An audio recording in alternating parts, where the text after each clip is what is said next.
അസ്സലാമു അലൈക്കും വറഹ്മത്തുള്ള. തദബ്ബുർ സീരീസിലെ അടുത്തൊരു വീഡിയോയിലേക്ക് ഏവർക്കും സ്വാഗതം. ഇന്ന് നമ്മൾ ഡിസ്കസ് ചെയ്യുന്നത് ഖുർആനിൽ മഹാനായ യേശു ക്രിസ്തു അതുപോലെ തന്നെ മറിയം ബീവി റളിയല്ലാഹു അൻഹ ഈ ആളുകളെ കുറിച്ച് പറഞ്ഞിട്ടുള്ള കാരണം ഈ രണ്ട് വ്യക്തികളും മൂന്ന് പ്രബല മതങ്ങൾക്കിടയിലും ഉം. പ്രധാനമായിട്ടൊരു അഭിപ്രായ വ്യത്യാസമുള്ള അല്ലെങ്കിൽ പ്രത്യേകിച്ചും ജൂതന്മാരും ക്രൈസ്തവരൊക്കെ തമ്മിൽ ഒരുപാട് അഭിപ്രായ വ്യത്യാസം ലോകത്ത് നിലനിന്നിരുന്ന രണ്ട് വ്യക്തിത്വങ്ങളാണ്. ഉം. അവരുടെ ചരിത്രം എന്താണ്? അതിൽ യാഥാർത്ഥ്യം എന്താണ് എന്നതൊരു ചോദ്യചിഹ്നമായി നിൽക്കുന്ന സ്ഥലത്താണ് അവിടെ കൃത്യമായൊരു വിധി നിർണയവുമായി അല്ലെങ്കിൽ കൃത്യമായൊരു ഉത്തരവുമായി ഖുർആൻ അവതരിക്കുന്നത്. അപ്പോൾ ആ നിലക്ക് വളരെ പ്രസക്തമാണ് ഈ ഒരു വചനങ്ങൾ എന്നുള്ളത്. അപ്പോൾ ഖുർആൻ ഇത് തുടങ്ങുന്നത് തന്നെ നേരെ യേശുക്രിസ്തുവിലേക്ക് പോകുന്നതിനു പകരം ഉം. അമ്മയിലേക്ക് അല്ലെങ്കിൽ കന്യാമറിയമിലൂടെയാണ് യേശുക്രിസ്തുവിലേക്ക് പതിയെ ഇങ്ങനെ എത്തുന്നത്. ആ ഉം. ഒരു ഫ്ലോ തന്നെ അതെ. വളരെ സുന്ദരമാണ്. അപ്പോൾ ആ ആയത്തുകൾ വെച്ച് നമുക്ക് തുടങ്ങാൻ തോന്നുന്നു. ഉം. ആ സൂറത്തിന്റെ പേര് തന്നെ സൂറത്ത് മറിയം മറിയം എന്നാണ്. എന്നാണ്. കന്യാമറിയത്തിന്റെ പേരിലാണ് അതായത് ഈസാ അറിയപ്പെടുന്നത്. നബിയുടെ അമ്മയുടെ പേരിൽ കന്യാമറിയത്തിന്റെ പേരിൽ ഒരു സൂറത്ത് തന്നെ ഒരു അധ്യായം തന്നെ ഖുർആനിൽ ഉണ്ട് എന്നുള്ളതും എല്ലാവരും അത് പരമാവധി അത് വായിക്കാനും മനസ്സിലാക്കാനും ശ്രമിക്കണം എന്നുള്ളത് കൂടി പറയാണ്. നമുക്ക് ആ ഭാഗം ഒന്ന് നോക്കാം. അതിന്റെ പാരായണത്തിലേക്കും അർത്ഥം പറയുന്നതിലേക്കും കടക്കുന്നതിന് മുമ്പ് ഈ ജൂതന്മാരും ക്രിസ്ത്യാനികളും തമ്മിലൊരു കാര്യം സൂചിപ്പിച്ചല്ലോ. ഇപ്പോൾ നമ്മൾ യൂറോപ്പിലൊക്കെ നോക്കുകയാണെങ്കിൽ ജൂതന്മാർക്കെതിരെ വലിയ ഉം. വംശഹത്യകൾക്കും അവരെ കൂട്ടപലായനങ്ങൾക്കൊക്കെ വിധേയമാക്കാൻ കാരണമായിട്ടുള്ള പ്രധാനപ്പെട്ട ഒരു സംഭവം ഇത് തന്നെയാണ്. ഉം. ഉം. എന്തുകൊണ്ട് ക്രിസ്ത്യാനികൾക്ക് ഇവരോട് ഇത്ര വെറുപ്പുണ്ടായിരുന്നു ആ കാലഘട്ടത്തിൽ? ഇപ്പോൾ ഹിറ്റ്ലറൊക്കെ ചെയ്തു കൂട്ടിയ സംഭവങ്ങൾ. ജൂതന്മാരെ എല്ലായിടത്തും പെർസിക്യൂട്ടഡ് ആയിട്ടുള്ള അടിച്ചമർത്തപ്പെട്ട ഒരു വിഭാഗമായിരുന്നു. ഉം. അതിനുള്ള പ്രധാനപ്പെട്ട കാരണം അവർ യേശുവിനോടുള്ള അവരുടെ സമീപനമായിരുന്നു. യേശുവിനെ അവരൊരു വ്യഭിചാരപുത്രനായി, ഈസാ നബി അലൈഹി സ്വലാമിനെ വ്യഭിചാരപുത്രനായി അവരെ ആരോപിച്ചു. പ്രവാചകനായി അംഗീകരിച്ചില്ല. കൊല്ലാൻ വേണ്ടി ശ്രമിച്ചു. അതാണ് ക്രിസ്ത്യാനികളെ സംബന്ധിച്ചിടത്തോളം ഏറ്റവും പ്രകോപിപ്പിക്കുന്നത്. നമ്മുടെ യേശുവിനെ ദൈവപുത്രനെ കൊല്ലാൻ വേണ്ടി ശ്രമിച്ചവർ എന്നുള്ള അർത്ഥത്തിൽ അതിപ്പോഴും ആ വെറുപ്പുണ്ട്. പക്ഷേ ഇപ്പൊ എന്തൊക്കെയോ കാര്യങ്ങൾ കുറച്ചുകൂടി കോംപ്ലക്സ് അതിനേക്കാൾ ആയി. അതിനേക്കാൾ വലിയ ഒരു ശത്രു വരുമ്പം അതെ, അതെ. ആ ശത്രുവിന്റെ ശത്രുമിത്രം അതെ. എന്നൊരു അപ്പൊ ഏതായാലും നമുക്ക് അത്തരത്തിലുള്ള ഒരുപാട് ചരിത്രങ്ങൾ നിലനിൽക്കെ ആ ചരിത്രങ്ങളെല്ലാം അല്ലെങ്കിൽ അത്തരത്തിലുള്ള അഭിപ്രായ വ്യത്യാസങ്ങളെല്ലാം മനസ്സിലേക്ക് കൊണ്ടുവന്നിട്ട് ഈ ആയത്തുകളൊന്ന് ശ്രദ്ധിച്ചു നോക്കിയാൽ ആ, വളരെയധികം നമുക്ക് ഇൻസൈറ്റ്സ് കിട്ടും എന്നാണ് മനസ്സിലാക്കുന്നത്. ഓക്കെ. ഞാൻ ഇങ്ങനെ കുറച്ച് ആയത്തുകൾ കുറേ ആയത്തുകളുണ്ട്. കുറച്ച് ആയത്തുകൾ ഓതാ എന്നിട്ട് അതിന്റെ അർത്ഥം പറയാം. അങ്ങനെ പോവാം. أعوذ بالله من الشيطان الرجيم. بسم الله الرحمن الرحيم. واذكر في الكتاب مريم إذ انتبذت من أهلها مكانا شرقيا فاتخذت من دونهم حجابا فأرسلنا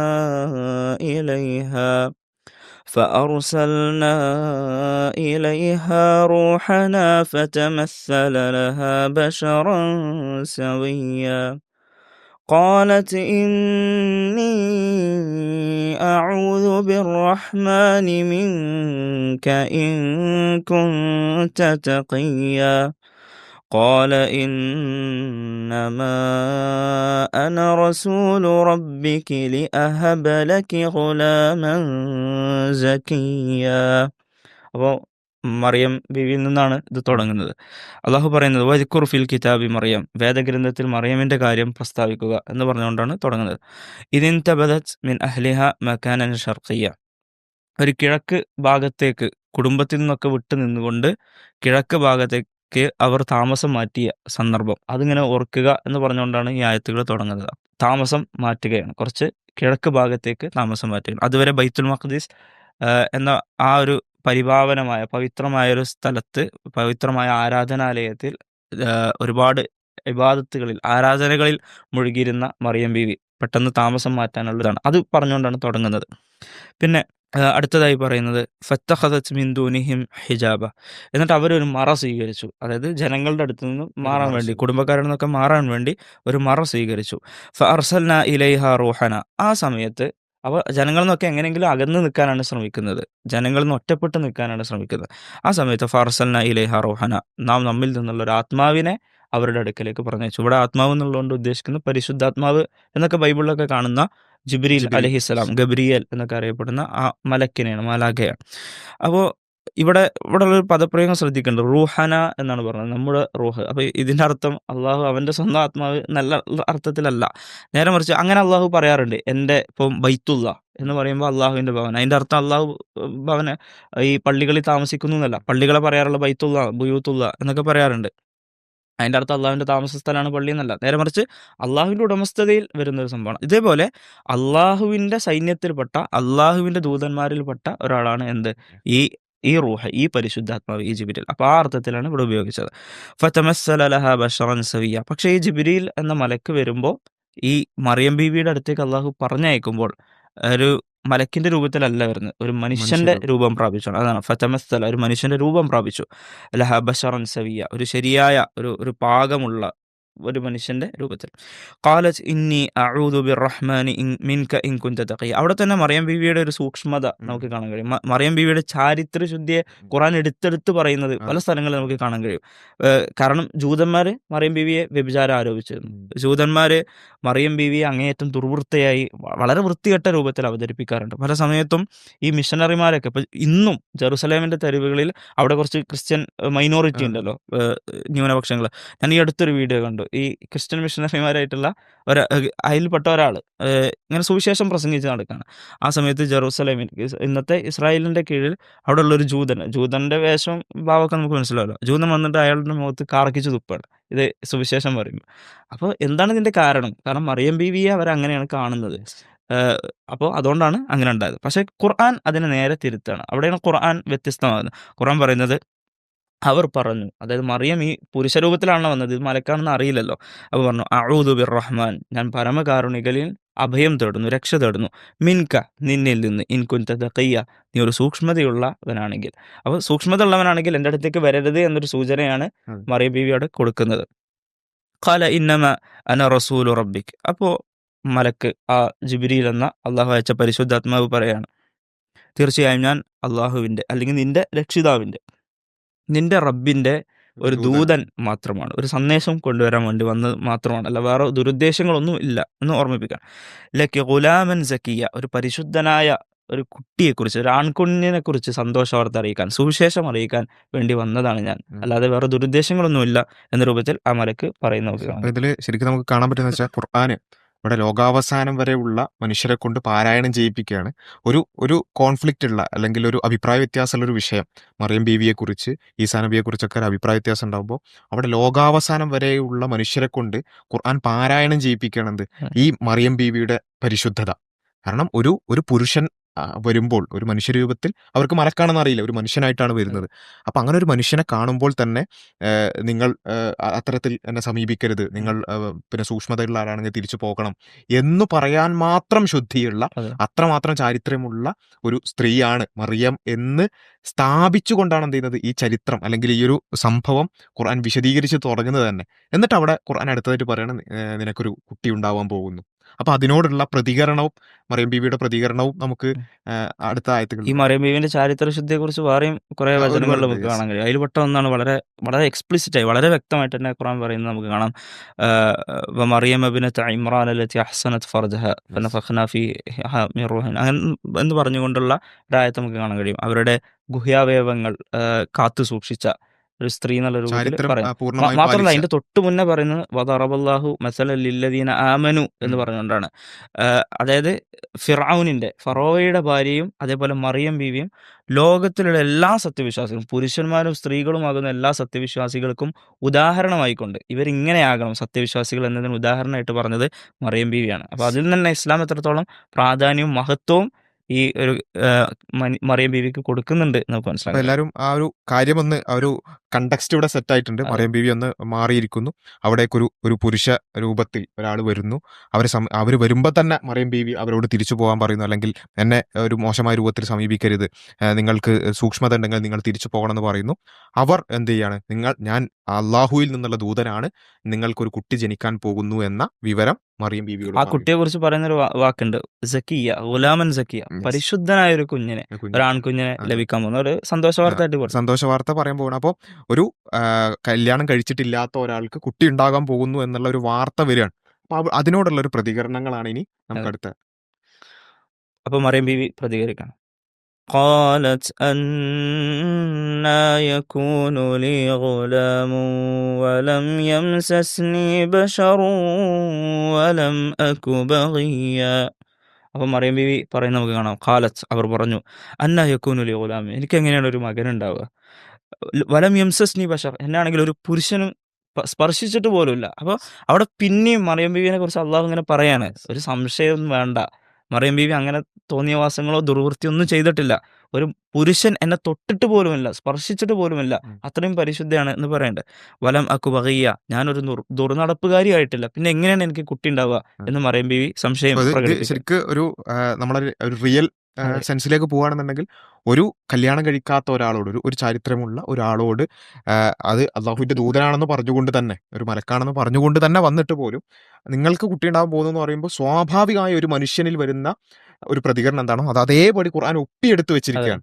എനിക്ക് എങ്ങനെ ഒരു കുട്ടി ഉണ്ടാവും, എന്നെ ഒരാണ് പോലും സ്പർശിച്ചിട്ടില്ലല്ലോ, ഞാനൊരു ദുർനടപ്പുകാരിയല്ലല്ലോ എന്നുള്ള വളരെ നാച്ചുറൽ ആയ ഒരു പ്രതികരണം അതേപടി ഖുർആൻ ഒപ്പിയെടുക്കുകയാണ്. അത് ലോകാവസാനം വരേക്കും ആളുകളെ കൊണ്ട് പാരായണം ചെയ്യിപ്പിക്കുക. എന്നിട്ട് അപ്പം ആ മലക്ക് പറയാണ്, قال كذلك قال ربك هو علي هين ولنجعله آية للناس ورحمة منا وكان أمرا مقضيا. ഇവിടെ ദൂതൻ പറയാണ്, മലക്ക് പറയാണ്, ഖദാലിക്ക് ഖാല റബ്ബുക്ക്, അങ്ങനെയാണ് നിന്റെ റബ്ബ് പറഞ്ഞത്, നിന്റെ രക്ഷിതാവിന്റെ തീരുമാനമാണത്, എൻ്റെ തീരുമാനം, ഞാൻ സന്ദേശം നൽകുന്ന ഒരാൾ മാത്രമാണ്. വഹു അലയ്യ ഹയ്യൻ, പടച്ചവനെ സംബന്ധിച്ചിടത്തോളം ഇത് വളരെ നിസ്സാരമായ ഒരു കാര്യമാണ്. ഒന്നുമില്ലാത്തതിൽ നിന്ന് ആദമിനെ സൃഷ്ടിച്ചിട്ടുണ്ടെങ്കിൽ, ഒന്നുമില്ലാത്തതിൽ നിന്ന് ഇത്രയും വരുന്ന മനുഷ്യന്മാരെ മുഴുവൻ സൃഷ്ടിച്ചിട്ടുണ്ടെങ്കിൽ, ഒരു കന്യകയിൽ നിന്നൊരു മകനെ സൃഷ്ടിക്കൽ അള്ളാഹുവിനെ സംബന്ധിച്ചിടത്തോളം ഹയ്യനാണ്, വളരെ നിസ്സാരമായ ഒരു കാര്യമാണ്. ഒരു ഒരു ഒരു ഒരു തരത്തിലുള്ള അധ്വാനം ആവശ്യമില്ലാത്തൊരു സംഭവമാണ്.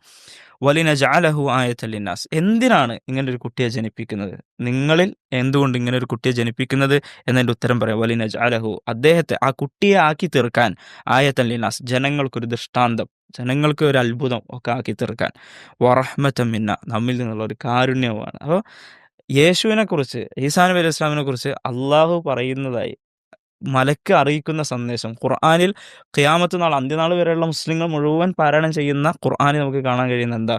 റഹ്മത്തം മിന്ന, എന്നിൽ നിന്നുള്ള കാരുണ്യമാണ്.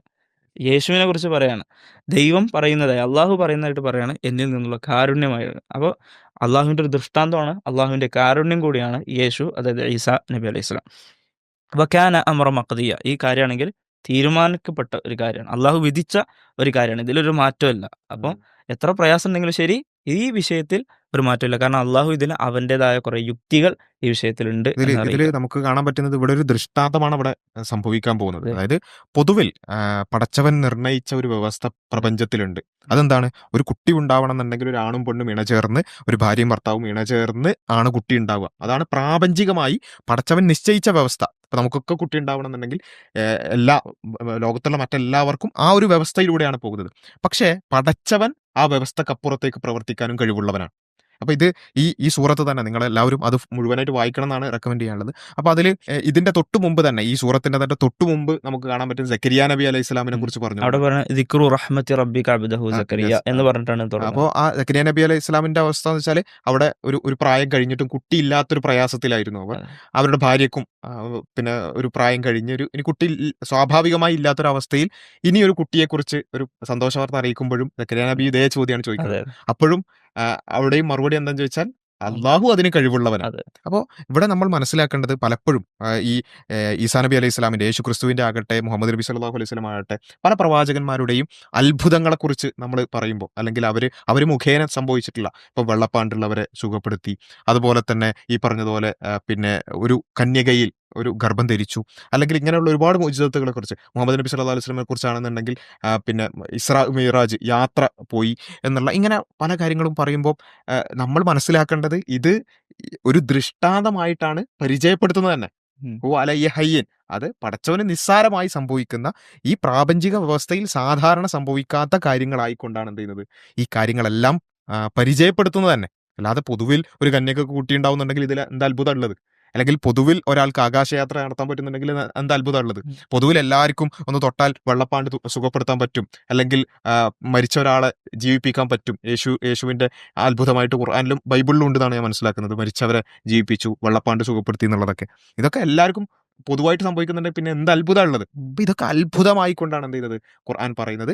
പക്ഷേ ആ അത്ഭുതം എന്ന് പറയുന്നത് എന്താണ്? പടച്ചവന് സാധിക്കും. പക്ഷെ പടച്ചവന് സാധിക്കുക എന്നുള്ളതൊരു വളരെ നിസ്സാരമായി, ഒന്നുമില്ലായ്മയിൽ നിന്നെല്ലാം സൃഷ്ടിച്ച പടച്ചവന് ഇതെല്ലാം വളരെ നിസ്സാരമാണ് എന്ന ഒരു കാര്യം കൂടിയാണ് നമുക്ക് ഇവിടെ കാണാൻ പറ്റുന്നത്. ഇതിൽ വേറൊരു സംഭവം കൂടിയുണ്ട്. ഇപ്പം മിറാക്കിൾസിനെ കുറിച്ച് പറഞ്ഞല്ലോ. ഉം. അമാനുഷിക പ്രവൃത്തികൾ മുഅ്ജിസത്ത് എന്നാണ് അറബിയിൽ പറയാ. അതില് എന്നെ എന്നെ സംബന്ധിച്ചിടത്തോളം വ്യക്തിപരമായി എനിക്ക് ഭയങ്കര ഉൾക്കൊള്ളാൻ ഭയങ്കര പ്രയാസമുണ്ടായിരുന്ന ഒരു വിഷയമാണ് ഈ മിറാക്കിൾസിന്റെ വിഷയം. പക്ഷേ പിന്നീട് അതിനെക്കുറിച്ച് കുറച്ച് ഇപ്പോൾ നമ്മൾ തദബ്ബുറിനെ കുറിച്ചാണല്ലോ സംസാരിക്കുന്നത്. അതിനെക്കുറിച്ച് ഡീപ്പായിട്ട് ചിന്തിച്ചപ്പോഴാണ് മിറാക്കിൾസ് ഒരു അനിവാര്യതയാണ് എന്ന് ഉം. മനസ്സിലായത്.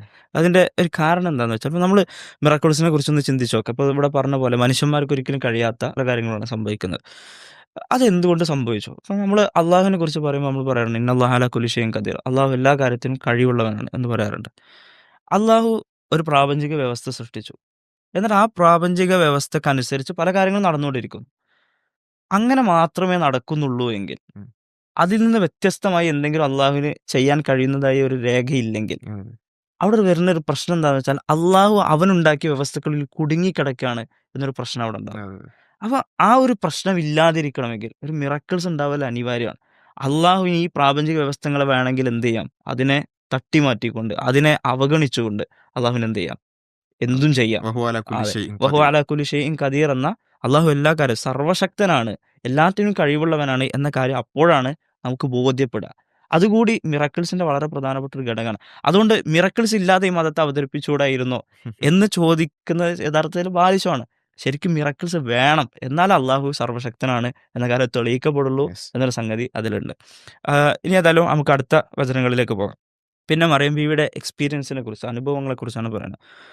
فحملته فانتبذت به مكانا قصيا فأجاءها المخاض إلى جذع النخلة قالت يا ليتني مت قبل هذا وكنت نسيا منسيا. അതിൽ പറയുന്നത് ഫഹമലത്ഹു, അങ്ങനെ ഗർഭം ധരിച്ചു. ഫൻതബദത് ബിഹി, അങ്ങനെ ആ ഗർഭവും കൊണ്ട് അവരെന്ത് ചെയ്തു? ഫൻതബദ്, ഒഴിഞ്ഞു മാറി, വേറെ പിന്നെ മാറി താമസിക്കുകയാണ്. മക്കാനൻ ഖസിയ, അതിവിദൂരത്തുള്ള ഒരു സ്ഥലത്തേക്ക്. അപ്പോൾ നമ്മൾ ബൈബിളിലൊക്കെ പരിശോധിച്ച് നമുക്ക് കാണുന്നത് നസ്രത്തിൽ നിന്ന് മറിയം ബീവി എന്ത് ചെയ്യുന്നു? ബത്ലഹേമിലേക്ക് പോയി എന്ന രൂപത്തിൽ കാണാൻ കഴിയും. എത്രത്തോളം ചരിത്രപരമായി ശരിയാണെന്ന് അറിയില്ല. പക്ഷെ ഖുർആൻ ഏതാണ് സ്ഥലം എന്ന് പ്രത്യേകം വ്യക്തമായി പറഞ്ഞു. പറഞ്ഞിട്ടില്ല. യെസ്. ദൂരെയുള്ള ഒരു സ്ഥലത്തേക്ക് മാറിപ്പോയി എന്നാണ് പറയുന്നത്. പിന്നെ ഫഅജാഅഹൽ മഖാദു, അങ്ങനെ ആ പ്രസവ വേദന അവരെ കൊണ്ടുവരുത്തിച്ചു. ഇലാ ജിദ്ഇൻ നഖ്ല, ഒരു ഈത്തപ്പന മരത്തിലേക്ക്. ഖാലത് യാ ലൈതനി മിത്തു ഖബ്ല ഹാദാ വകുന്തു നസിയൻ മൻസിയ. അപ്പോൾ അവർ പറയുകയാണ്, യാ ലൈതനി മിത്തു ഖബ്ല ഹാദാ, ഞാൻ ഈ പ്രസവം നടക്കുന്നതിന് മുന്നേ, ഈ കുഞ്ഞുണ്ടാകുന്നതിന് മുമ്പേ ഞാൻ മരിച്ചു പോയിരുന്നെങ്കിൽ. കാരണം അത്രമാത്രം മാനസികമായി ഭയങ്കര പ്രയാസപ്പെടുന്നുണ്ട്. ഓൾറെഡി കാരണം ഒരു പ്രസവ വേദന അതിനേക്കാൾ കൂടുതൽ ഒരു ഉം. മാനസിക വേദന. അതെ. കാരണം ഇത് നമുക്ക് നേരെ അതെ. ഇന്ന് മനസ്സിലേക്ക് കൊണ്ടുവന്നാൽ മതി. കാരണം സമൂഹം മൊത്തം തന്നെ ഒറ്റപ്പെടുത്താൻ പോവാണ്, അതെ. തന്നെ കുറ്റപ്പെടുത്താൻ പോവാണ്. അതെ. കാരണം ഒരു കന്യകയിൽ ഒരു കുട്ടി ജനിക്കാൻ പോവാണ്. അങ്ങനെയുള്ളൊരു അവസ്ഥയിൽ അതിന്റെ കൂടെ ആ പ്രസവ വേദനയും കൂടി അതെ. വരുമ്പോൾ അവരുടെ ഉള്ളിൽ നിന്ന് വരുന്ന ആ ഒരു വിളി അതേപോലെ ഖുർആൻ അതെ. പറയാണ്, ഞാൻ ഒന്ന് മരിച്ചു പോയിരുന്നെങ്കിൽ, അല്ലെ, നമ്മൾ സാധാരണ പറയുന്ന രൂപത്തിലുള്ള ആ ഒരു വിളി വരികയാണ്. മാത്രമല്ല വകുന്തു നസ്യം മൻസിയ എന്ന് വെച്ചാൽ ഞാൻ തീരെ വിസ്മരിക്കപ്പെടുന്ന ഒരാൾ എന്നുവെച്ചാൽ എന്നെക്കുറിച്ച് ആരും ഒന്നും ആലോചിക്കാതിരുന്നെങ്കിൽ, അല്ലെങ്കിൽ ഓർമ്മിക്കാതിരുന്നെങ്കിൽ, ഞാനങ്ങ് മറന്നുപോയി, ഞാൻ ഇല്ലാതായിരുന്നെങ്കിൽ, ചരിത്രത്തിൽ ഞാനൊരു അവശേഷിപ്പേ അല്ലാതിരുന്നെങ്കിൽ എന്നൊരു എന്നെക്കുറിച്ച് എല്ലാവരും മറന്നു പോയിരുന്നെങ്കിൽ, ഞാൻ അങ്ങ് ഇല്ലാതായിരുന്നെങ്കിൽ എന്നൊക്കെ നമ്മൾ അതെ. പറയൂലേ, അതേ കാര്യം. പക്ഷെ ശരിക്കും പറഞ്ഞാൽ അതിന്റെ ആ ചരിത്രത്തിന്റെ ആ ഒരു ട്വിസ്റ്റ് നമ്മൾ പിന്നെ അതെ. കാണാണ്. പിന്നെ എല്ലാവരും ഓർക്കുകയാണ്. ചരിത്രം മറക്കല്ല, ഇന്നും നമ്മളിപ്പോഴും അതെ. മറിയം ബീവിയെ കുറിച്ച് ആലോചിക്കുകയും അവരുടെ പിന്നെ ആ ആത്മവേദനയിൽ നിന്ന് വന്നിട്ടുള്ള ആ വിളി പോലും നമ്മൾ ഇപ്പൊ ഇവിടുന്ന് ചർച്ച ചെയ്യാണ്. അതെ. ഞാൻ മരിച്ചു പോയിരുന്നെങ്കിൽ എന്ന് അവർ പറഞ്ഞു അതെ. എന്നുള്ളത് നടക്കുന്നു. അതിലൊക്കെ ഒരുപാട് അത്ഭുതങ്ങളുണ്ട് നമ്മൾ ചിന്തിക്കുകയാണെങ്കിൽ. പിന്നെ അവിടെ ഫനാദാഹാ മിൻ തഹ്തിഹാ അല്ലാ തഹ്സനീ ഖദ് ജഅല റബ്ബുകി തഹ്തകി സരിയ്യ. ഈ വേദനയിൽ, മാനസിക വേദനയിലും അതേപോലെ ശാരീരിക വേദനയിലും ഇങ്ങനൊക്കെ പറയുന്ന സന്ദർഭത്തിൽ അവർക്ക് ഒരു സന്തോഷ വാർത്ത നൽകപ്പെടാണ്. ഫനാദാഹ അവരെ വിളിച്ചു പറഞ്ഞു. മിൻ തഹ്തിഹ അവരുടെ താഴ്ഭാഗത്തു നിന്ന് അവരെ വിളിച്ചു പറഞ്ഞു. അല്ലാ തഹ്സനി നീ ദുഃഖിക്കേണ്ട ആവശ്യമില്ല.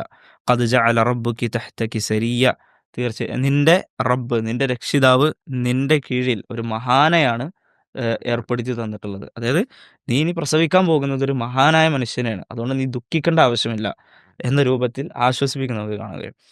وهزي إليك بجذع النخلة تساقط عليك رطبا جنيا وهزي إليك നീ കുലുക്കിക്കൊള്ളുക ബിജിദ്ഇ നഖ്ല ആ ഈത്തപ്പന മരത്തെ നീ കുലുക്കിക്കൊള്ളുക തുസാഖിത് അലൈക്കി ആ റുതബൻ ജനിയ നിനക്ക് വേണ്ടി പുതിയ ഈത്തപ്പഴങ്ങൾ ഇങ്ങനെ വീഴ്ത്തി തരുന്നതാണ്, നീ അങ്ങനെ കുലിക്കിയാൽ. അപ്പോൾ മറിയം ബീവിക്ക് അള്ളാഹു എളുപ്പമാക്കി കൊടുക്കണം കാര്യങ്ങൾ. കുലിക്കാൻ മതി, ആ ഈത്തപ്പഴം നിലത്തേക്ക് വീഴും.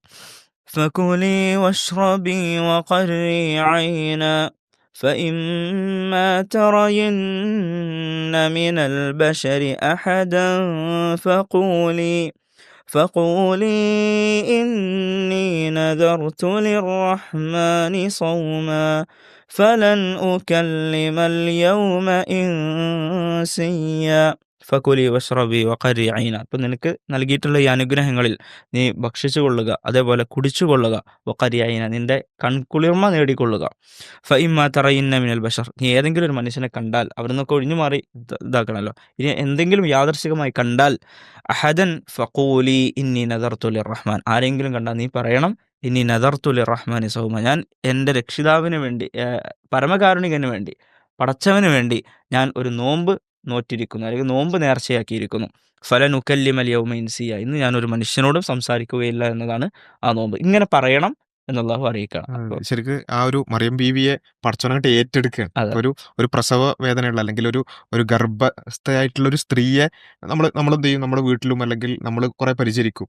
അപ്പൊ അങ്ങനെയൊന്നും ഇല്ലാതെ ഒരു പ്രയാസകരമായ അവസ്ഥയിൽ ഒന്ന് മാറി നിൽക്കുന്ന മറിയം ബീവിയെ എല്ലാ നിലക്കും പടച്ചോൻ കാരുണ്യം കൊണ്ട് മൂടുകയാണ്. അവർക്ക് വേണ്ട സൗകര്യങ്ങൾ ചെയ്തു കൊടുക്കുന്നു, ഭക്ഷണം, വെള്ളം, അതുപോലെ തന്നെ അവർക്ക് വേണ്ട സന്തോഷ വാർത്തകൾ, എന്ത് ചെയ്യണം എന്ന് പറഞ്ഞു കൊടുക്കും. അങ്ങനെ എല്ലാ നിലക്കും മറിയം ബീവിയെ പടച്ചവൻ അങ്ങോട്ട് പ്രൊട്ടക്ട് ചെയ്യുന്ന വളരെ സുന്ദരമായ ഒരു കാഴ്ച. മാത്രമല്ല ഈ ജനങ്ങൾ ഇങ്ങനെ ചോദിച്ചു വരുമ്പോ അതിനൊന്നും മറുപടി കൊടുക്കേണ്ട ആവശ്യമില്ല, എനിക്ക് നോമ്പാണ് എന്നറിയിച്ചാൽ മതി.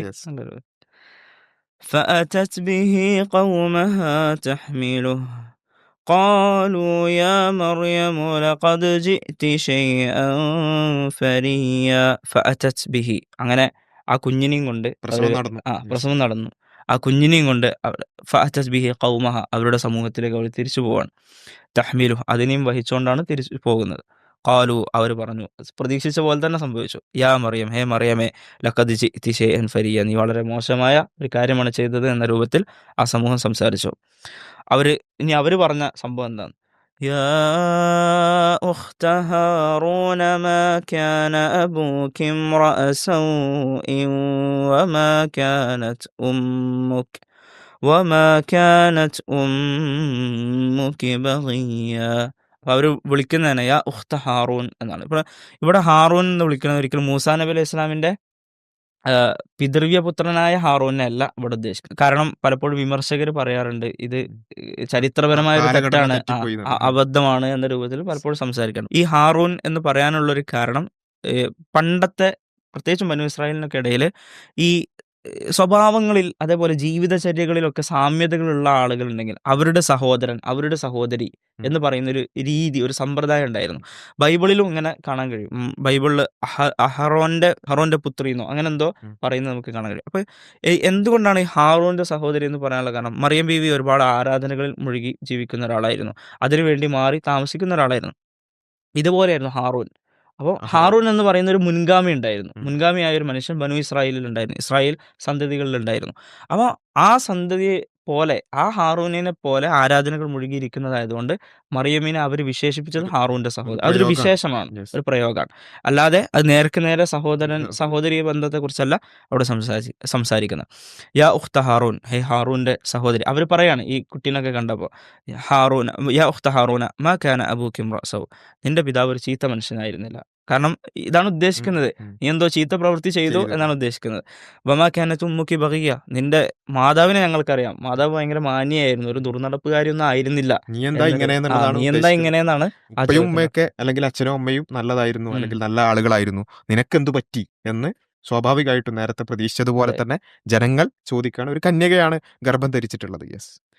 فأشارت إليه قالوا كيف نكلم من كان في المهد صبيا. അപ്പോൾ മറിയം ബീവി നോമ്പ് നോറ്റിക്കാണല്ലോ, സംസാരിക്കില്ല എന്നതാണല്ലോ നോമ്പ്. അപ്പോൾ സ്വാഭാവികമായിട്ട് ഫഅശാറത്തിലെ ആ കുട്ടിയിലേക്ക്, തൊട്ടിലുള്ള കുട്ടിയിലേക്ക് കൈ ചൂണ്ടാണ്. ജനങ്ങളിങ്ങനെ അതെ. ആക്ഷേപം ചൊരിയുമ്പോൾ അതിന് ഉം. മറുപടി പറയാതെ കുട്ടിയിലേക്ക് ആ ചൂണ്ടുകയാണ് ചെയ്യുന്നത്. കുട്ടിയിലേക്ക് ചൂണ്ടാണ്. അപ്പോൾ അപ്പൊ സ്വാഭാവികമായിട്ട് അവർ സ്വാഭാവികമായിട്ടും ശ്രദ്ധിക്കുമല്ലോ. അല്ല, അതില് സ്വാഭാവികമായിട്ട് ഒരു ഇങ്ങനെ കുറെ അതെ. ആക്ഷേപങ്ങൾ പറയുന്നു, ഒരു കുട്ടിയിലേക്ക് ഉം. ചൂണ്ടുമ്പോൾ എന്തായിരിക്കും മറുപടി? അത് ആ തന്നെയാണ് ഖുറാനിൽ അതെ. അടുത്തുള്ളത്. قالوا كيف نكلم من كان في المهد صبيا. തൊട്ടിൽ ശിശുവായിരിക്കുന്ന കുട്ടിയോട് ഞങ്ങളെങ്ങനെ സംസാരിക്കാന്നാണ്. അതാണ് കൈഫ നുകല്ലിമു, ഞങ്ങളെങ്ങനെയാണ് ആ കുട്ടീനോട് സംസാരിക്കുക? തൊട്ടിൽ ചെറിയ കുട്ടിയല്ലേ, അതെ, സംസാരിക്കാനായിട്ടില്ലല്ലോ. അപ്പോൾ അവർ അത്ഭുതത്തോടു കൂടി ചോദിക്കുകയാണ്. അതെ. അവർ അപ്പൊ ഈ ആക്ഷേപങ്ങൾ ഇങ്ങനെ ചൊരിയുമ്പോൾ ഈ മറുപടി പറയും. ഉം. നിന്നോടാണ് ചോദ്യം, നീ അതെ. മറുപടി പറയും. കുട്ടിനോട് ഞങ്ങൾ എന്ത് ചോദിക്കാനാ? ഉം. കുട്ടിയൊന്നും മിണ്ടൂലല്ലോ, അതെ. കുട്ടിക്ക് മിണ്ടാൻ കഴിയില്ലല്ലോ എന്ന ഒരു മറുപടിയാണ്. അത് അവിടെയാണ് ഒരു വലിയൊരു അത്ഭുതം ഇനി ഉം. സംഭവിക്കാൻ പോകുന്നത്. യെസ്. قال إني عبد الله آتاني الكتاب وجعلني نبيا. അപ്പോൾ യേശു, ആ കുട്ടി, ആ ജനിച്ച കുഞ്ഞ്, നവജാത ശിശു എന്നൊക്കെ നമ്മൾ പറയുന്ന ആ കുഞ്ഞ് പറയാണ്, ഇന്നി അബ്ദുള്ള, ഞാൻ അള്ളാഹുവിൻ്റെ ദാസനാണ്. ആറ്റാനിയൽ കിതാബ്, എനിക്ക് അവൻ ഗ്രന്ഥം നൽകിയിട്ട്, ആ കുട്ടിയായിരിക്കുന്ന സമയത്ത് തന്നെ ഗ്രന്ഥം ലഭിച്ചിട്ടുണ്ടെന്നാണ് പറയുന്നത്. ആറ്റാനിയൽ കിതാബ് വജഅലനി നബിയ, എന്നെ ഒരു നബിയാക്കിയിട്ടുണ്ട്, അള്ളാഹുവിൻ്റെ ഒരു ദൂതനാക്കി എന്നെ നിയോഗിച്ചിട്ടുണ്ട്. ഞാൻ അള്ളാഹുവിൻ്റെ ദാസനാണ്, എനിക്ക് വേദഗ്രന്ഥം നൽകപ്പെട്ടിട്ടുണ്ട്, ഞാൻ അള്ളാഹുവിൻ്റെ ഒരു ദൂതനാണ് എന്ന് 3 കാര്യങ്ങൾ സ്വന്തത്തെക്കുറിച്ച് ആ കുട്ടി ഇങ്ങനെ പറയാണ്. അപ്പോൾ ഇത് ഇതില് നമുക്ക് ആ മറിയം ബീവിയിലൂടെ ആ ചരിത്രം ഇങ്ങനെ അതെ. വരുമ്പം ഒന്ന് മറിയം ബീവിയുടെ പരിശുദ്ധത തെളിയിച്ച് എന്താണ് അവിടെ സംഭവിച്ചത്. ലോകത്തിന് മുമ്പിൽ അജ്ഞമായി കടന്നിരുന്ന അതെ. കുറെ സംഭവങ്ങളാണിത്. കാരണം രണ്ട് കൂട്ടർ അപ്പുറത്തിപ്പുറത്ത് രണ്ട് എക്സ്ട്രീമിൽ ഇങ്ങനെ തർക്കിച്ചുകൊണ്ടിരിക്കുകയാണ്. ഒന്ന് കന്യാമറിയം പരിശുദ്ധയാണെന്ന് പറയാം, മറുഭാഗത്ത് അല്ല എന്ന് പറയാം. അവിടെ എന്ത് സംഭവിച്ചു എന്നുള്ളതിന് ഒരു മൂന്നാമത്, അല്ലെങ്കിൽ അതിനൊരു ദൈവികമായ ഒരു വിധി തീർപ്പ് സംഭവിക്കുകയാണ് ഇവിടെ. ഉം. ആ അജ്ഞമായിരുന്ന അല്ലെങ്കിൽ അഭിപ്രായ വ്യത്യാസമുണ്ടായിരുന്ന എല്ലാ കാര്യങ്ങളെയും മാറ്റിവെച്ച് ആ സത്യം ഖുറാൻ തുറന്ന് കാണിക്കുകയാണ്. ഉം. മറിയം ബീവി പരിശുദ്ധയായിരുന്നു, ഇന്നതാണ് സംഭവിച്ചത്, ഇങ്ങനെയാണ് പ്രസവം നടന്നത് എന്ന് പറഞ്ഞുകൊണ്ട് അത് വലിയ ഒരു അത്ഭുതത്തെ കൂടി, നേരത്തെ പറഞ്ഞതുപോലെ തന്നെ പുതിയൊരു അത്ഭുതം. അതായത് പൊതുവിൽ നമുക്ക് എല്ലാവർക്കും അറിയുന്ന ഒരു കാര്യമാണ്, തൊട്ടിലിൽ കിടക്കുന്ന ഒരു കുട്ടി സംസാരിക്കില്ല. സംസാരിക്കാൻ കുറച്ച് സമയമെടുക്കും, കുറച്ച് പ്രായമായാലേ സംസാരിക്കുള്ളൂ. പക്ഷേ ഇവിടെ വീണ്ടും ഒരു അത്ഭുതം ദൈവം കാണിച്ചു കൊടുക്കുകയാണ്. അവിടെ ആ ഒരു കാര്യം, പിന്നെ പ്രവാചകത്വവും അതുപോലെ തന്നെ മറിയം ബീവിയുടെ പരിശുദ്ധതയും തെളിയിക്കാൻ വേണ്ടി തൊട്ടിലിൽ കടന്നുകൊണ്ട് യേശു ക്രിസ്തു, മഹാനായ ഈസാ നബി അലൈഹിസ്സലാം സംസാരിച്ചു എന്നുള്ളത് പറയാണ്. മാത്രമല്ല ആ സംസാരത്തിൽ ബാക്കി കാര്യങ്ങൾ കൂടിയുണ്ട്. ആ സംസാരം എന്ന് പറഞ്ഞാൽ വെറുതെ ഒച്ചപ്പാടുണ്ടാക്കല്ല, നേരെ മറിച്ച് അത് കൃത്യമായ. കൃത്യമായി ചില വാക്കുകൾ ഉപയോഗിച്ചു. അതും ഒരു തത്വജ്ഞാനി പറയുന്നത് പോലെയുള്ള സംസാരമാണ് പറയുന്നത്. അതെ, അതെ. ഇനി അബ്ദുള്ള, ഞാൻ അള്ളാഹുവിന്റെ ദാസനാണ്. ആതാനിയൽ കിതാബ്, എനിക്ക് വേദഗ്രന്ഥം നൽകപ്പെട്ടിട്ടുണ്ട്. വജഅലനി നബിയ, എന്നെ ഒരു ദൂതനായി ഈ ഏർപ്പെടുത്തിയിട്ടുണ്ട്, എന്റെ തൊട്ടിലിൽ ദൂതനാക്കി. കടന്നിട്ടുള്ള സംസാരം ഞാൻ മനസ്സിലാക്കുന്ന ബൈബിളിലും പറയാത്തൊരു ആ കാര്യമാണെന്നാണ് മനസ്സിലാക്കുന്നത്. ബൈബിളിൽ പറയാത്തൊരു കാര്യമാണെന്നാണ് ഞാനും മനസ്സിലാക്കുന്ന ആ വിഷയം. ആ, ഇനി അടുത്തതായിട്ട് പറയുന്നത് وجعلني مباركا أينما كنت وأوصاني بالصلاة والزكاة ما دمت حيا. വജഅലനി മുബാറക, എന്നെ അവൻ അനുഗ്രഹപൂർണ്ണനാക്കിയിരിക്കുന്നു. ഐനമാ കുന്തു, ഞാൻ എവിടെയായിരുന്നാലും. ഔസാനി ബിസ്സലാഹ്, എന്നോട് നമസ്കാരം മുറപ്രകാരം നിർവഹിക്കാൻ എന്നെ ഉപദേശിച്ചിരിക്കുന്നു. വസ്സക്ക, അതുപോലെ സക്കാത്ത് നൽകാൻ, പാവപ്പെട്ടവരുടെ അവകാശമായി നിർബന്ധ ദാനം നൽകാനും എന്നോട് കൽപ്പിച്ചിരിക്കുന്നു. മാതും തുഹയ്യ, ഞാൻ ജീവിച്ചിരിക്കുന്നിടത്തോളം. അപ്പം ഞാൻ ജീവിച്ചിരിക്കുന്നിടത്തോളം നിസ്കരിക്കാനും അതുപോലെ തന്നെ സക്കാത്ത് നൽകാനും എന്നോട് ഉപദേശിച്ചിരിക്കുന്നു, അള്ളാഹു ഉപദേശിച്ചിരിക്കുന്നു എന്നും. ഞാൻ അനുഗ്രഹപൂർണ്ണനാണ്, ഞാൻ ജീവിച്ചിരിക്കുന്നിടത്തോളം കാലം ഞാൻ അനുഗ്രഹീതനാണ് എന്ന രൂപത്തിൽ ഈസാ നബി അലൈഹി സ്വലാം സംസാരിക്കുന്നതാണ് നമുക്ക് കാണുന്നത്. ഇതൊക്കെ ആ തൊട്ടിൽ കിടക്കുന്ന കുട്ടിയെ ആകുന്ന സന്ദർഭത്തിൽ പറയുന്നതാണ്. പിന്നെയും തുടരുന്നു, وبرا بوالدتي ولم يجعلني جبارا شقيا. وبرا بوالدتي, എൻ്റെ മാതാവിനോട്, കാരണം പിതാവില്ലല്ലോ, എൻ്റെ മാതാവിനോട് നന്മ ചെയ്യാനും എന്നോട് ഉപദേശിച്ചിരിക്കുന്നു. വലം യജഅൽനി ജബ്ബാറൻ ഷഖിയ്യ, എന്നൊരു നിർഭാഗ്യവാനായ ക്രൂരനാക്കിയിട്ടില്ല എന്നും ഈസാ നബി വസ്ലം. നമ്മളിപ്പോഴും ഈസാ നബി വസ്ലാമിനെ കുറിച്ച് നമ്മൾ ഓർക്കുമ്പോഴും ക്രിസ്ത്യാനികൾ ഓർക്കുമ്പോഴും എപ്പോഴും ഈസാ നബി അലൈഹി വസ്ലാമിൻ്റെ ആ കരുണ, കരുണ. അതേപോലെ ഈസാ നബി അലൈഹി ഇസ്ലാമിൻ്റെ ആ ഒരു ദയ, അനുകമ്പ, ഇതിനെക്കുറിച്ചൊക്കെയാണ് നമ്മൾ എപ്പോഴും ചിന്തിക്കാറുള്ളത്. നബി സല്ലല്ലാഹു അലൈഹി വസല്ലം ഒരിക്കൽ അബൂബക്കറിനെയും ഉമറിനെയും താരതമ്യം ചെയ്തത് മൂസയോട് ഈസയോടാണ്. അപ്പോൾ ബദർ യുദ്ധത്തിന്റെ സന്ദർഭത്തിൽ ബന്ദികളെ പിടിച്ചു കൊണ്ടുവന്നപ്പോൾ ബന്ദികൾ എന്ത് ചെയ്യണം എന്നുള്ള ഒരു പ്രധാനപ്പെട്ട ചർച്ചയായി. അപ്പോൾ നബി സ്വല്ലല്ലാഹു അലൈഹി വസല്ലം സ്വാഭാവികമായിട്ടും സഹാബികളോട് അഭിപ്രായം ആരാഞ്ഞു. അപ്പോൾ അബൂബക്കർ പറഞ്ഞു മോചനദ്രവ്യം വാങ്ങി അവർ വിട്ടയക്കണം. ഉമർ റളിയല്ലാഹു അൻഹു പറഞ്ഞു അവരെ കൊല്ലണം, കാരണം നമ്മൾ കൊല്ലാൻ വന്നവരാണ്, അവരെ വെറുതെ വിടുന്നത് എന്തിനാണ്. അപ്പോൾ നബി സ്വല്ലല്ലാഹു അലൈഹി വസല്ലം അവരെ രണ്ടാളെയും തൃപ്തിപ്പെടുത്താൻ വേണ്ടി പറഞ്ഞത് അബൂബക്കറെ താങ്കൾ ഈസയെ പോലെയും ഉമറെ താങ്കൾ മൂസയെ പോലെയാണെന്നാണ്. കാരണം മൂസാ നബി അലൈഹി സ്വലാം എന്ന് പറഞ്ഞാൽ പെട്ടെന്ന് പ്രതികരിക്കുകയും പെട്ടെന്ന് വളരെ കർക്കശമായി കാര്യങ്ങൾ ചെയ്യുന്ന ഒരാളായിരുന്നു. അതുകൊണ്ടാണ് മൂസാ നബി അലൈഹി സ്വലാം ഒരു കോപ്റ്റിക് വംശജനെ അടിച്ച് അയാൾ മരണപ്പെടുന്നത്, അങ്ങനത്തെ കുറേ സംഭവങ്ങൾ നമുക്ക് കാണാൻ കഴിയും.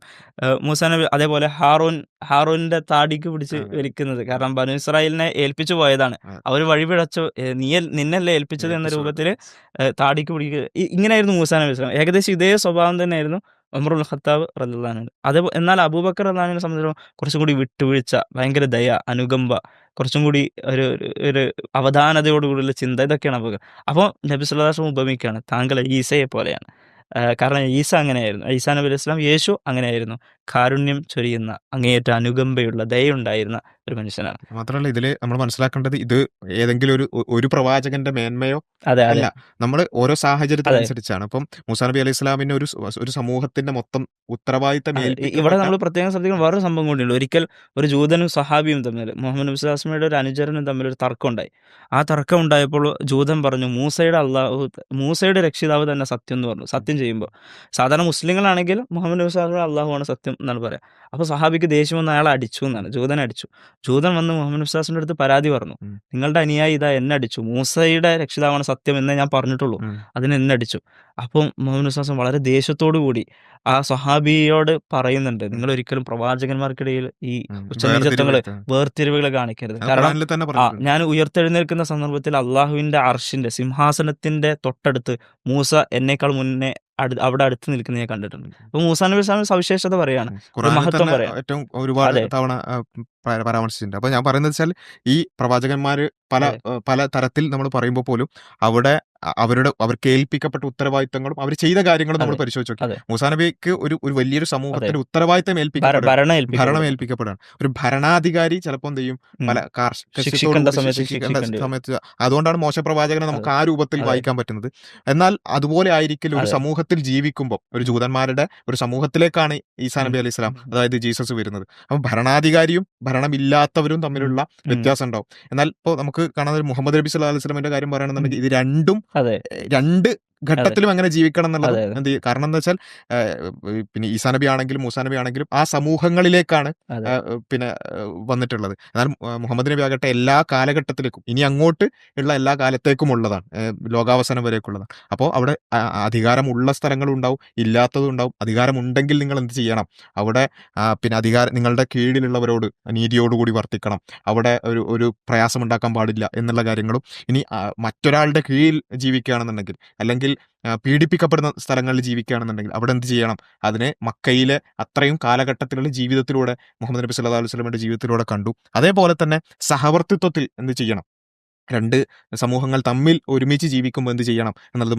മദീന കരാറുമായിട്ട് അതെ ബന്ധപ്പെട്ടൊക്കെ ജൂതന്മാരും മുസ്ലിങ്ങളും തമ്മിലുള്ള കരാറും മറ്റു കാര്യങ്ങളൊക്കെ നമുക്ക് കാണാൻ പറ്റും. ഇപ്പോൾ മുഹമ്മദ് നബിന്റെ വിഷയം എടുത്ത് നോക്കിയാൽ ലോകാവസാനം വരേക്കുള്ള എല്ലാവർക്കുള്ള മാതൃക ആയതുകൊണ്ട് തന്നെ എല്ലാ മേഖലയിലും എല്ലാ തരത്തിലും എങ്ങനെ ജീവിക്കണം എന്നുള്ളത് നമുക്ക് മുഹമ്മദ് അതെ നബിയുടെ ജീവിതത്തിൽ കാണാൻ പറ്റും. ഈസാമിയുടെ ഇതിലാണെന്നുണ്ടെങ്കിൽ ഒരു സമൂഹത്തിൽ ജീവിക്കുന്നതിനിടയിൽ അതെ എങ്ങനെ കാരുണ്യത്തോടു കൂടി ജീവിക്കുന്ന, അങ്ങനെ ഇതിൽ ഏതെങ്കിലും ഒന്ന് മുകളിൽ താഴെ അതെ എന്ന് പറയാൻ പറ്റുന്ന കാര്യമല്ല. അതുകൊണ്ടാണല്ലോ ഖുറാനിലെ സത്യവിശ്വാസികൾ പറയുന്ന ഒരു വാചകമായിട്ട് ലാ നുഫരിഖു ബൈന അഹദിൻ മിർ അഹദിൻ റസൂലി, ഞങ്ങൾ ഒരിക്കലും റസൂലുകൾക്കിടയിൽ, അള്ളാഹുവിന്റെ ദൂതന്മാർക്കിടയിൽ വേർതിരിവുകൾ കൽപ്പിക്കുകയില്ല യെസ്. എന്ന് പറയുന്നവരാണ് സത്യവിശ്വാസികൾ എന്ന് ഖുറാൻ എടുത്തു പറയുന്നത് പല സ്ഥലങ്ങളിലും നമുക്ക് കാണാൻ കഴിയും. ഏതായാലും നമുക്ക് ഇതൊന്ന് തുടരാം. അപ്പോൾ ഇവിടെ ഈസാ നബി അലൈഹി സ്വലാം സ്വന്തത്തെക്കുറിച്ച്, തനിക്ക് ഏൽപ്പിക്കപ്പെട്ട ദൗത്യങ്ങൾ എന്തൊക്കെയാണ്, അള്ളാഹു എനിക്ക് എന്തൊക്കെ സവിശേഷതകളാണ് നൽകിയത് എന്നിങ്ങനെ പറഞ്ഞു കൊടുക്കുകയാണ്. ആ സമയത്ത് നമുക്ക് കാണാം വബറം ബി വാലിദത്തി, അവസാനം പറഞ്ഞത് അതാണ്, എൻ്റെ മാതാവിനോട് നന്മ ചെയ്യണമെന്നും എന്നെ നിർഭാഗ്യവാനായ ഒരു ക്രൂരനാക്കിയിട്ടില്ല എന്നും പറഞ്ഞു. എന്നിട്ട് അതിനുശേഷം നമുക്ക് കാണാം, വസ്സലാമു അലയ്യ യൗമ വുലിദ്തു വയൗമ അമൂതു വയൗമ ഉബ്അസു ഹയ്യ. വസ്സലാമു അലയ്യ, എൻ്റെ മേൽ സമാധാനമുണ്ടാകും. യൗമ വുലിത്തു, ഞാൻ ജനിച്ച ദിവസവും. വയൗമ അമൂത്തു, ഞാൻ മരണപ്പെടുന്ന ദിവസവും. വയൗമ ഉബ്അസു ഹയ്യ, ഞാൻ ഉയർത്തെഴുന്നേൽപ്പിക്കപ്പെടുന്ന ദിവസവും എനിക്ക് സമാധാനം ഉണ്ടാകും. ഞാൻ ജനിക്കുമ്പോഴും ഞാൻ മരിക്കുമ്പോഴും ഞാൻ പിന്നീട് ഉയർത്തെഴുന്നേൽപ്പിക്കപ്പെടുമ്പോഴും എൻ്റെ മേൽ അള്ളാഹുവിൻ്റെ സമാധാനം ഉണ്ടാകും. അത്രയും മഹത്വമുണ്ട് എന്ന രൂപത്തിൽ അള്ളാഹു എനിക്കത് വകവെച്ച് നൽകിയിട്ടുണ്ട് എന്ന രൂപത്തിൽ ഈസാ നബി അലൈഹി സ്വലാം പറയുന്നതാണ്. നമുക്ക് കാണാം, ഇനി അള്ളാഹു പറയാണ്, ഇത്രയും ഈസാ നബി അലൈഹി സ്വലാം പറഞ്ഞതായിട്ട് ഉദ്ധരിച്ചു. ഇനി അള്ളാഹു ആ ഈസാ നബി അലൈഹി സ്വലാമിനെ കുറിച്ച് ഒരു സംശയത്തിനിടമില്ലാത്ത വിധം ഒരു സ്റ്റേറ്റ്മെന്റ് നമുക്ക് നൽകണം. ذَلِكَ عِيسَى ابْنُ മറിയം, അദ്ദേഹമാണ് ഈസ, മറിയമിന്റെ മകനായിട്ടുള്ള ഈസ. قَوْلَ الْحَقِّ الَّذِي فِيهِ يَمْتَرُونَ, അവർ തർക്കിച്ചു കൊണ്ടിരിക്കുന്ന വിഷയത്തിലുള്ള യഥാർത്ഥമായിട്ടുള്ള സത്യമായിട്ടുള്ള സത്യവചനം സത്യവചനമായിട്ടുള്ള ഈസ ആണ് അത് yes. എന്ന് പറയുന്നുണ്ട്. അപ്പൊ അപ്പോൾ അവിടെ നേരത്തെ നിങ്ങൾ സൂചിപ്പിച്ചല്ലോ, ഇവർ തമ്മിലുണ്ടായിരുന്ന ഒരു തർക്കം. yes. ആ തർക്കത്തെയും അള്ളാഹു ഇവിടെ എടുത്തുദ്ധരിക്കുകയാണ്. ഉം.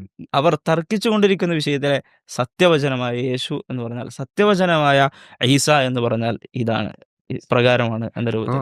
ആ മറിയം ബീവിയിലൂടെ വന്ന് അവസാനം യേശുവിന്റെ ജനനത്തിലൂടെയും യേശുവിന്റെ വാചകത്തിലേക്കും എത്തിയിട്ട് ഖുർആൻ വളരെ സ്പഷ്ടമായി കൊണ്ട് പറയാം, ഇതാകുന്നു ഈസ, ദാലിക ഈസ ഇബ്നു മറിയം, ഇതാകുന്നു യേശു ക്രിസ്തു, പിന്നെ ഇതാകുന്നു സത്യവചനം. നിങ്ങൾ എന്തിൽ തർക്കിച്ചു കൊണ്ടിരിക്കുന്നു അതിന്റെ യാഥാർത്ഥ്യം ഇതാണ്. കാരണം നിങ്ങൾക്ക് രണ്ട് പേഴ്സ്പെക്റ്റീവുകൾ ഉണ്ടാവും, ഒരു ജൂതന്മാരുടെ ഒരു പേഴ്സ്പെക്റ്റീവും ക്രൈസ്തവരുടെ പേഴ്സ്പെക്റ്റീവും ഒക്കെ ഉണ്ടാവും. ഇതിനൊക്കെ മുകളിൽ നിന്ന് ദൈവികമായ ഒരു സത്യവചനം ഇതാ ഇറങ്ങിയിരിക്കുന്നു, ഇനി നിങ്ങൾ ഇത് മനസ്സിലാക്കുക എന്ന ഒരു കാര്യമാണ് ഇവിടെ നമുക്ക് കാണാൻ പറ്റും. ദാലിക്ക എന്ന് പറഞ്ഞാൽ ശരിക്കും എൻ്റെ വാക്കർത്ഥം അതാകുന്നു എന്നാണ്. പക്ഷെ നമ്മുടെ ഒരു എന്താ പറയാ, നമ്മൾ ഈ ഒരു കോൺവെർസേഷൻ നടത്തുമ്പോൾ നമുക്ക് പെട്ടെന്ന് മനസ്സിലാക്കാൻ വേണ്ടി അങ്ങനെ പറയുന്നത് ഈ സവിശേഷതകളൊക്കെ Yes. ആണെന്നല്ല നമ്മൾ പറഞ്ഞത്. അപ്പൊ ഇതാണ് ഉം. ഈസ ഇബ്നു മറിയം. എന്നിട്ട് ما كان لله أن يتخذ من ولد سبحانه إذا قضى أمرا فإنما يقول له كن فيكون. ما كان لله أن يتخذ من ولد, ഒരു സന്താനത്തെ സ്വീകരിക്കുക എന്നത് അള്ളാഹുവിന് യോജിച്ച ഒരു സംഭവമല്ല എന്ന് അള്ളാഹു നമുക്ക് പറഞ്ഞുതരാണ്. സുബ്ഹാനഹ, അവൻ എത്ര പരിശുദ്ധൻ. ഇദാ ഖദാ അംറൻ, കാരണം എന്താ, അവനൊരു സന്താനത്തിന് ആവശ്യമില്ലാത്ത എന്താ, ഇതാ ഖദാ അംറൻ, അവരൊരു കാര്യം ഉദ്ദേശിച്ചാൽ ഫഇന്നമാ യഖൂലു ലഹു കുൻ ഫയകുൻ, കുൻ എന്ന് പറഞ്ഞാൽ മതി, ഉണ്ടാവുക എന്ന് പറഞ്ഞാൽ മതി, അപ്പോൾ അത് ഉണ്ടാകും. അപ്പോൾ ഇവിടെ ശരിക്കും പറഞ്ഞാൽ മറ്റൊരു മിസ്കൺസെപ്ഷൻ കൂടി അവിടെ ഖുർആൻ ഇല്ലാതാക്കുകയാണ്. ഇവർക്കിടയിലുള്ള ഈ പിന്നെ സറൗണ്ടിങ്സിലുള്ള കുറേ ഇല്ലാത്ത കാര്യങ്ങൾ ഖുർആനുമായിട്ട് മാറ്റി, എന്നിട്ട് അവസാനം അതിൽ ബാക്കിയാവുന്ന ഒരു കാര്യം, എന്നാ പിന്നെ പടച്ചോന്റെ മകനാണോ അതെ, എന്ന ഒരു കാര്യത്തെ കൂടി അതെ. അവിടെ എന്ത് ചെയ്യണം, ഖുർആൻ അവിടെ കൃത്യമായിട്ട് അള്ളാഹുവിന്റെ വചനങ്ങളിലൂടെ അതിന് മറുപടി പറയണം. മാക്കാനലില്ലാഹി അയ്യത്തഹിദ മീൻ വലത്, പടച്ചോൻ അങ്ങനെ സന്താനത്തെ സ്വീകരിക്കേണ്ട കാര്യമില്ല. എന്നാൽ ഈസാ നബി അലൈഹി സ്വലാം ഇങ്ങനെയാണ് ജനിച്ചത്, അത്രയും പരിശുദ്ധനാണ്, കാരുണ്യവാനാണ്, എന്നാൽ അത് പടച്ചവന്റെ മകൻ എന്ന് നിങ്ങൾ വിശേഷിപ്പിക്കരുത് എന്നുള്ളതാണ് ഖുർആൻ പറയുന്നത്. പലപ്പോഴും ഇപ്പോൾ യേശുവിനെ ദൈവപുത്രനായിട്ടൊക്കെ കണക്കാക്കുന്ന ആളുകൾ പലപ്പോഴും പറയാറുള്ളൂ, കണ്ടില്ലേ ഖുർആനിൽ പോലും യേശുവിനെ കുറിച്ച് വളരെ അത്ഭുതകരമായ ജനനം, വളരെ അത്ഭുതകരമായ ഒരുപാട് സംഭവം, ബൈബിളിൽ പോലും പറയാത്ത അത്ഭുതങ്ങൾ പറയുന്നു, അപ്പോൾ ദൈവപുത്രനായിരിക്കൂലേ എന്ന രൂപത്തിൽ. പക്ഷെ അതിനും ഖുർആൻ കൃത്യമായ മറുപടി വേറെ സ്ഥലത്ത് കൊടുക്കുന്നു, ഇന്ന മസല ഈസ ഇൻദല്ലാഹി കമസലി ആദം. തീർച്ചയായും അള്ളാഹുവിൻ്റെ അടുക്കൽ ഈസയുടെ ഉദാഹരണം എന്ന് പറഞ്ഞാൽ, ഉപമ എന്ന് പറഞ്ഞാൽ ആദമിനെ പോലെ തന്നെയാണ്. അങ്ങനെയാണെങ്കിൽ ആദമും എന്താവണം, കാരണം ആദമിന് പിതാവുമില്ല മാതാവുമില്ല. അപ്പൊ അതില്ലേ കൂടുതൽ അത്ഭുതം, കൂടുതൽ മനുഷ്യപുത്രനാകാൻ അർഹത ആദമിനല്ലേ. ആ ലോജിക്ക് വെച്ച് നോക്കണം. ഈ നമ്മൾ ഈ ഈസാ നബി അലൈഹി സ്വലാമിനെ കുറിച്ച്, യേശുവിനെ കുറിച്ച് ഖുർആനിൽ പറഞ്ഞ കാര്യങ്ങളൊക്കെ പറയുമ്പോൾ ചില ക്രൈസ്തവരൊക്കെ പറയുന്ന കേൾക്കാറുണ്ട്, കണ്ടോ മുഹമ്മദ് നബി പോലും ഇങ്ങനെയല്ലല്ലോ ജനിച്ചത്, മുഹമ്മദ് നബിക്ക് ഉമ്മയും ഉപ്പയും ഉണ്ടല്ലോ, അപ്പം കൂടുതൽ ശ്രേഷ്ഠൻ ഈസാ നബി അലൈഹി സ്വലാം ആണെന്ന് മനസ്സിലായല്ലോ, യേശു ആണെന്ന് മനസ്സിലായല്ലോ എന്നുള്ളത്. അപ്പൊ അവിടെയാണ് ഈ ഖുർആൻ പറയുന്നത്, അങ്ങനെ ശരിയാണ്, മാതാവ് മാത്രമായിക്കൊണ്ട് ഒരു കുട്ടി ജനിച്ചു എന്നുള്ളത് വലിയ അത്ഭുതമാണ്. ഞങ്ങൾക്കാർക്കും ഈസാ നബി അലൈഹി സ്വലാം ഒരു പിന്നെ മോശക്കാരനാണെന്നോ അല്ലെങ്കിൽ താഴ്ന്നവനാണെന്നോ പറയേണ്ട ഒരു കാര്യമില്ല. ഞങ്ങളുടെ പ്രവാചകനാണ് ഈസാ നബി അലൈഹി സ്വലാം. ഞങ്ങൾ ബഹുമാനിക്കുന്ന, ഞങ്ങൾ ആദരിക്കുന്ന യേശു ക്രിസ്തു, അതിനെ ഒരു താഴ്ത്തിക്കെട്ടേണ്ട കാര്യം ഞങ്ങൾക്കില്ല. ഞങ്ങളും വളരെ അഭിമാനത്തോടു കൂടി പറയുന്നു അള്ളാഹുവിന്റെ അത്ഭുതകരമായ ഒരു സൃഷ്ടിയാണ്. പക്ഷേ അതുകൊണ്ട് മാത്രം ഈസാ നബി അലൈഹി സ്വലാം ദൈവപുത്രനാകുന്നുണ്ട് എങ്കിൽ അവിടെയാണ് ഖുർആന്റെ വളരെ യുക്തിപരമായിട്ടുള്ള മറുപടി. ഓക്കെ, പിതാവില്ലാതെ മാതാവ് മാത്രമായിക്കൊണ്ട് ജനിച്ച ഈസാ നബി അലൈഹി സ്വലാം അങ്ങനെയാണെന്നുണ്ടെങ്കിൽ കമസലി ആദം, ആദം നബി അലൈഹി ഇസ്ലാമിനെ കുറിച്ച് നിങ്ങൾ ചിന്തിച്ചു നോക്ക്, ആദമിനെ കുറിച്ച് ചിന്തിച്ചു നോക്ക്. ഉപ്പയും ഇല്ല ഉമ്മയും ഉമ്മ ഇല്ലാതെ പടച്ചവൻ സൃഷ്ടിച്ചു. അത് അപ്പോൾ അതിനേക്കാൾ വലിയ അത്ഭുതം. അതിനേക്കാൾ വലിയ അത്ഭുതമാണ്. അപ്പോൾ അവിടെ ഈ ഉപ്പയില്ലാത്തത് കൊണ്ട് അവിടെ ആ മഹത്വം ഉണ്ടെന്നുണ്ടെങ്കിൽ അതിനേക്കാൾ മഹത്വമാണ് ശരിക്കും പറഞ്ഞാൽ ആദം നബി അലൈഹി ഇസ്ലാമിന്റെ. നമ്മൾ മനസ്സിലാക്കേണ്ടത് ഇതെല്ലാം ദൈവത്തിന്റെ അതെ സൃഷ്ടിപ്പിന് അവൻ കാണുന്ന വഴികളാണ്. പൊതുവിൽ സൃഷ്ടിപ്പിനുള്ള ഒരു കുട്ടിയുടെ ജനനത്തിനുള്ള വഴിയായി പ്രാപഞ്ചികമായി ഉപ്പയും ഉമ്മയും ഉണ്ടാവുക എന്നുള്ളതാണ് സ്വീകരിച്ചിട്ടുള്ളത്. എന്നാൽ ആദം നബി അലൈഹി ഇസ്ലാമിനെ ഇങ്ങനെ സൃഷ്ടിച്ചു, ഹവ്വ ബീവിയെ അങ്ങനെ സൃഷ്ടിച്ചു. പിന്നെ നമുക്ക് കാണാൻ പറ്റുന്നത് ഈസാ നബിയെയാണ് അല്ലാതെ രൂപത്തിൽ സൃഷ്ടിച്ചിട്ടുള്ളത്. അത് ഈസാ നബിയുടെ മഹത്വമാണ്, യാതൊരു സംശയമില്ല. ആ മഹത്വം നമ്മൾ ഉൾക്കൊള്ളുന്നു. ലോകാവസാനം വരെയുള്ള മുസ്ലിങ്ങൾ അത് ജനങ്ങളോട് പാരായണം ചെയ്യാനായി പറയപ്പെട്ട ഖുർആനിലൂടെ നമ്മളത് ആവർത്തിച്ചു കൊണ്ടിരിക്കുകയും ചെയ്യുന്നു. ഉം. പിന്നെ നമുക്ക് കാണാം ആ, ഈസാ വ- നബി അലൈഹി ഇസ്ലാമിന്റെ ഈസാ വാചകം നബി അലൈഹി സ്വലാം പറയുന്ന വാചകമാണ് وَإِنَّ اللَّهَ رَبِّي وَرَبُّكُمْ فَاعْبُدُوهُ هَذَا صِرَاطٌ മുസ്തഖീം. തീർച്ചയായും وَإِنَّ اللَّهَ رَبِّي وَرَبُّكُمْ, തീർച്ചയായും അള്ളാഹുവാണ്, പടച്ചവനാണ്, സൃഷ്ടികർത്താവാണ്. റബ്ബി വറബ്ബുക്കും, എൻ്റെയും നിങ്ങളുടെയും രക്ഷിതാവ്. എൻ്റെയും നിങ്ങളുടെയും റബ്ബ് ആരാണ്? പടച്ചവനാണ്. അപ്പോൾ ഈസാ നബി അലൈഹി ഇസ്ലാം എന്താണ് എൻ്റെ പിതാവ് എന്ന അർത്ഥത്തിലല്ല പറയുന്നത്, നേരെ മറിച്ച് എൻ്റെ റബ്ബും നിങ്ങളുടെ നിങ്ങളുടെ റബ്ബും ഫഅബുദു, അതിനാൽ നിങ്ങൾ എന്ത് ചെയ്യണം? അവന് മാത്രം ആരാധന അർപ്പിക്കണം.